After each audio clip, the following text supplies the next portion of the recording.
Hey everyone. Happy New Year to everyone. I hope you all had a good time and you stayed safe. Uh, Sorry about the lighting in here. It's so weird. I have to work on the lighting in this room because if I come this way, it gets really dark and then I have to have the window. Anyways, it's a whole big problem.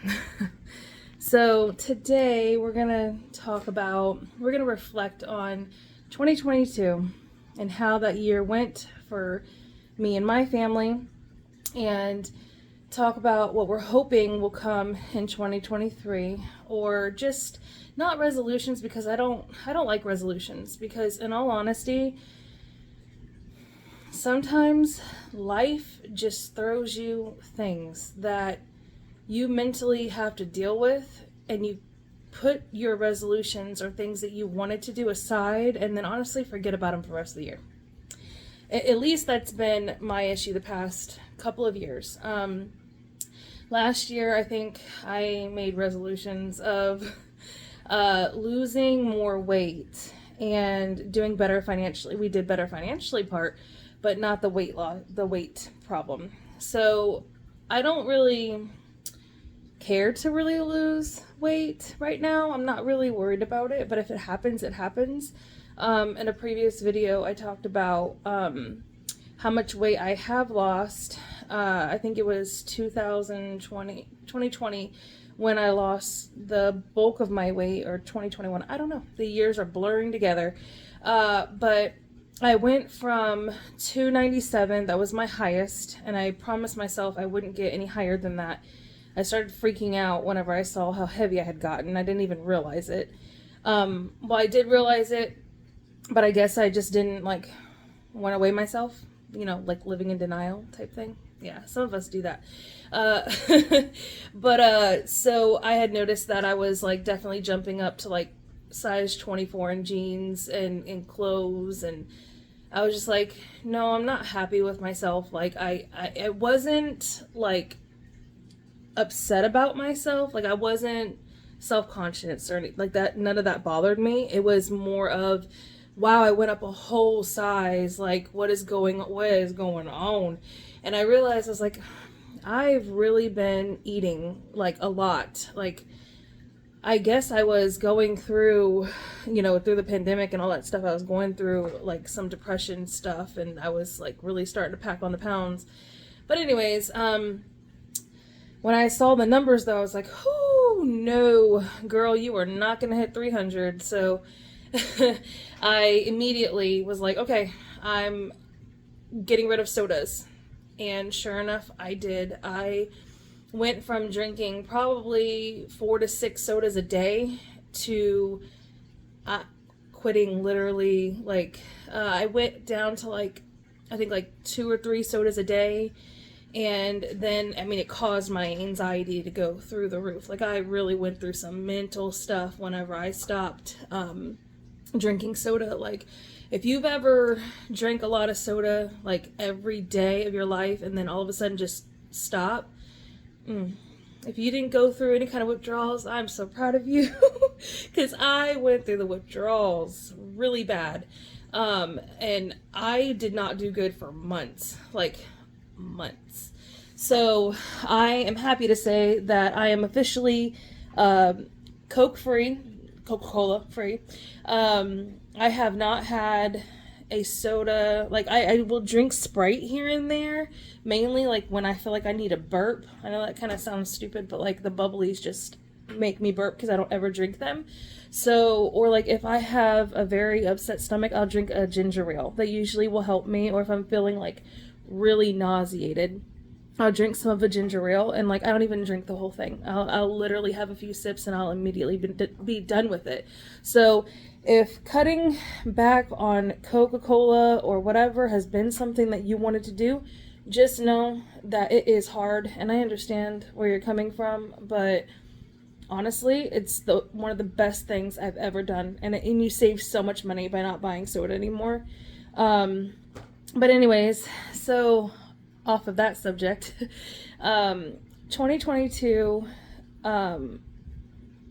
yeah. So in the beginning of 2022, it was really rough.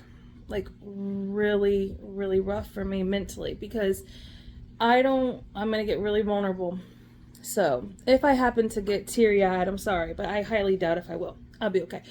But in the beginning of 2022, our life literally took a change, like a 360 change. And we were living in a house ever since Danielle was only 6 months old. So we lived there for 7 years.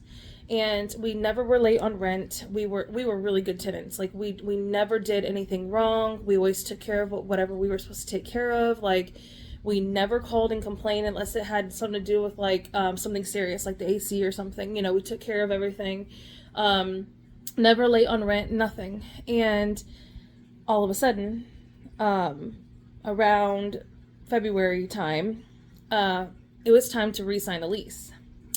And we had already kind of switched over to a month-to-month because the landlord was horrible and did not want to re-sign a lease due to the vid. You know, he wouldn't send us a lease through the mail because he did not believe in that. So we had to go onto a month-to-month lease. Well, I'm not going to go into detail about his reasonings, but we did find out later on why he made excuses to not re-sign a lease, and that is because of his own health. And we didn't know that at the time, but for a whole year there, we went without re-signing a lease, and just was month to month. So in February, we had noticed that the tree behind our house was literally about to split in half, like out of the blue. We just noticed it, and if it was to fall, it would have fell on the side of our house where all the bedrooms are and where our cars are parked, and it would have hit our neighbor's house. So we called them to let them know about that, and they were very understanding about it, and they were like, yeah, we'll get on it. Are we going to re-sign a lease? We're going to go up a certain amount, because the market has gone up and all this stuff. And we were compliant with all of it. We were fine with all of it. And we said, yeah, we'll stay here, as long as the tree's fixed, and we'll re-sign a new lease and yada, yada.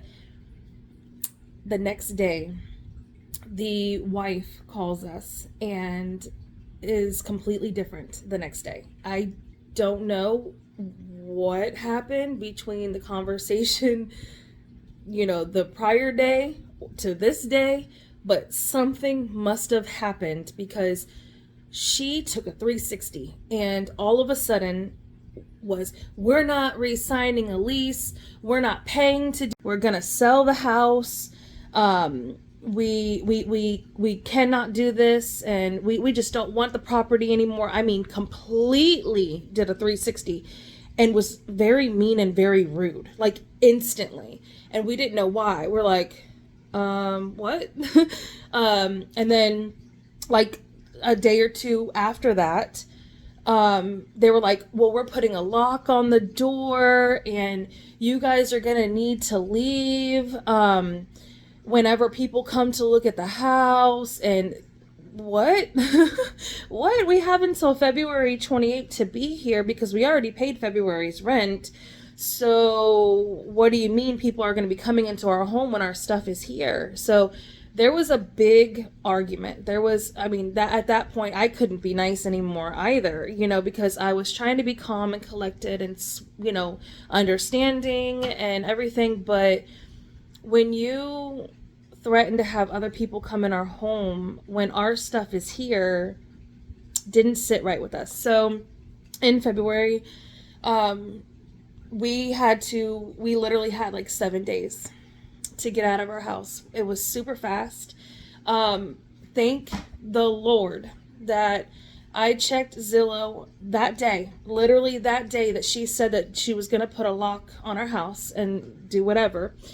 Thank goodness that we found this home that day. I called the realtor people or whatever that were listed on Zillow, and I said, hey, I was wanting to know this house technically wasn't even on the market yet, really. The pictures weren't on there, the address wasn't on there, nothing. The lady was like, you can go and check out this one. But in the same neighborhood, another house is about, like, we're about to post it on the internet because it just got done having a remodel. Would you like to check out that one too? You can go look at both of them today. When I tell you, it was meant to be. It was meant to be. And I've never in my life found a place so fast in my, like, I never even knew it was possible. And when I tell you, we went and saw the first house. It was like 8 o'clock at night. It was nighttime, okay? They gave us the code to the house. We went and saw it. We really didn't care for that house. We came over here to this house. They gave us the code. We came in and we had until 9 o'clock at night to look at these houses, okay? So we had to hurry and rush, and so we come to this house and I was like, oh my gosh, this is the house. I love this house. I love the flow of it. I love how it's open concept. I mean, you couldn't ask for a prettier house. Now, if you all would have seen the old house that we lived in, I was grateful for that house. Still am very grateful for that house for the 7 years that we lived there. But it was falling apart. It was a very old home. Before we moved in, it wasn't even taken care of at all. Like, we literally skipped out of having to do any kind of security deposit because we were the ones that cleaned up the house. The previous owners trashed the place. I'm talking about trashed. They didn't even do the flooring right. Like, there was so many things wrong with that house. We were the ones that had to take up the carpet and put down vinyl flooring. We're the ones, we had to do everything. We had to do everything because the owner of the house didn't do anything. So when I tell you that finding this home and it being so beautiful and everything was taken care of, we wouldn't have to worry about fixing anything or doing anything. The company would take care of all the AC, anything that went wrong. They're the ones fixing it. We're not used to that. We were used to a private landlord who was a slumlord who didn't care about anything. So when we moved in here, oh man, that after we saw the house, we literally put in an application that night. By the next morning, we were already accepted for this house. The background checks had already gone through. Everything had went through. Everything was done. Their income was right. Everything was right. And boom, we got to move in literally within the next couple of days. Like, it was super fast. I'm so grateful that that happened. But during that time, it was so difficult for me because moving from one place to another already bothers me, but any change bothers me really bad, like to the extreme that if sometimes I do okay with it. And if something changes, quickly, or plans change quickly, sometimes I can adapt and be okay with it. But if I'm already having a hard time and then you throw in a big life change like that, forget it. Let's just say that I never knew what it was like to have a panic attack. I never had one before until 2022. And in January and February, let's just say I suffered from them a lot. It ended in a couple of hospitalizations because I did not know what a panic attack was. It was so bad to where I couldn't even tell them my birth date. I couldn't speak. I could not tell them. I could not remember. I did not know. I couldn't feel my hands. I couldn't feel my feet. I couldn't. Anyways, so I had a really, really hard time in the beginning of the year. It was shaping out to be the worst/best year of my life because I didn't realize how much trauma I mentally had with our old landlord. I didn't realize it until we moved into here. We moved into here and everything started getting okay. It started, at first I was freaking out about the extra rent that we were paying here. I mentally could not handle it. I was freaking out. I was having a hard time because we were paying double to live here because of the market going up and everything. And all this happened when that happened. So we literally doubled our rent to move here. And I mentally was not dealing with it well. I was still having a lot of anxiety, but I did notice that after we moved in, a lot of the panic stopped. Thank God on that. I still will have random days, but it's nothing like what it was. at all. It's completely different. I don't want to jinx myself, knock on some wood, because I don't want to ever go back there if I don't have to, because it was a very scary time. And if you've ever dealt with them, then you know exactly what I'm talking about. It's very, very hard. I know I've gotten a little too deep into this conversation, but it's the truth. That's how the beginning of the year was for me. Come summertime and everything, things started looking up. They started doing better. Danielle is in a much better school here. A much better school. This school is on a whole nother level compared to the level that she was at. She's reading so much better. She's on a whole nother level. I'm so happy that this move happened. Everything happens for a reason. And when they say that you go through the hard times or thinking that everything is horrible, sometimes can lead you to the most beautiful things, because I'm so happy that we live out here in this area now. I'm so thankful for our neighbors that we have around us. They're wonderful neighbors. I don't want to move out of this house, but I don't see us renting here forever. And I doubt if this company it's a big company. So I highly doubt if they would ever let us buy this house. So it's not this type of house we would probably not buy anyway, because we're wanting maybe more property one day. And this is your typical, neighborhood house that has like no backyard and stuff, and we're used to a backyard, so that part we do miss. But I started having a difficult time around this time, and I think it's because of the fear of something happening and not being able to sign a lease, or something bad happen.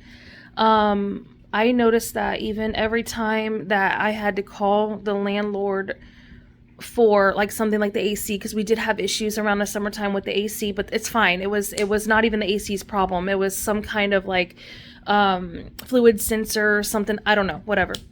So it wasn't a horrible issue, but it was something that they were having a hard time finding out. But it wasn't, the unit itself was not a problem. So no problem there. But like, I noticed that when it came down to having to call for them to even come out, I had a very hard time mentally. And I was like, why am I having such a hard time just calling about an AC unit? Like, that has nothing to do with me. I know we're not going to have to pay for it. I know that it's not my problem. It's their problem. Like, why am I so bothered by this? Like, why is this affecting me? Like, horrible anxiety about someone coming to fix something, or even calling the landlord. And, I was sitting there and I was really thinking about it. I was like, it's probably because of my old landlord. Anytime there was anything wrong, it was, oh, you're the problem. You guys did it. Or it was your animals that did the damage. Or it was when we never did anything wrong. Like, we changed out our filter every single month, sometimes even twice a month. Like, I don't know. I think it was just always the negativity from that person. Always. And no matter what it was always something bad or something negative. There was no positivity or no understanding or anything. And now looking back on it, it was like, that's why. That's why I'm so scared to even call about the AC not working. And I shouldn't feel that way. I really shouldn't. So it was just the past, coming into my mind and reminding me about those things. And then I noticed that I started having a lot of anxiety whenever it came down to even thinking about re-signing the lease here. And in the back of my mind, I was thinking, we're not going to be able to re-sign, or they're going to jack the rent up even more. They're going to, all these bad negative things. They're going to sell the house. Oh my gosh. Every little negative thing that you could think about it was going through my mind 100%. And I am so happy to say that we re-signed. They didn't raise the rent. Nothing bad happened. It was just a phone call, and they were happy to have us re-sign because we've never been late on anything. And they said that because we haven't been late on anything and we've been perfect tenants, that we are going to be having the same rate as we had the first time. So I am so excited to announce that yes, we will be staying here for another year, and there was no problems, and that makes me very happy. And I hope that that definitely helps I have noticed it's helped my anxiety a little bit, not worrying about, oh, come February, are we gonna be finding another house? Are we gonna, all the negative things. So that's looking back at 2022. It was a pretty good year considering the beginning part of it. And of course the holidays, I feel down because I have a lot of stuff going on mentally, like with my family and stuff, but that's no one's business. But I have been having a lot of issues with that. But there is some silver linings to a couple of those things, and I'm very happy about those things. If you're watching this and you are that person, you know exactly who I'm talking about. I love you, and I'm so happy for your happy news. And we did better financially this year. I'm very happy to say that we have done better with paying off debt and things like that. We've done a good little chunk of that, and so we're very happy about that. And 2022, what I'm hoping for is concentrating on our health more, concentrating on the things that we are putting in our bodies, and concentrating on paying off even more debt and savings. That's what we're hoping for this year. Not going to give details to those things. Those are too personal. But those are the things that our family is wanting to do. And I think that would be a great year, is if we were able to do those things. And we're hoping to go on a trip this year. That would be pretty cool. I don't know if it's 100% going to happen because, like I said, life throws you curveballs. And one minute you can plan something and then that cancels because we already had something planned and then that got canceled, and that's okay. We understand why and we know why, but that's what I mean by life throws you curveballs here and there. And sometimes those plans don't work out. So those were canceled, but new plans have been made, and hopefully in March or April, we'll be able to go on a little 5-day vacation. We're not planning on going anywhere far, just here in Florida. I mean, we literally live in Florida, so there's plenty of wonderful places to go around us, but we don't ever really go. So instead of going to a different state and spending even more money, we're going to stay local and go do a few things. But that's what we're planning for 2023. And I hope and I pray that it is going to be a wonderful year. And I hope it's a wonderful year for all of you guys. So sorry for the rant about the landlord and stuff. I think that's some stuff that needed to come out mentally, I guess, like maybe I've been sitting on it for too long. I don't know. But I hope you guys have a wonderful new year. And I hope that you guys all accomplish what you set your minds to. Or if you do resolutions, I hope you do your resolutions. And I hope everyone has a better year than 2022 if your 2022 wasn't all that amazing. Bye.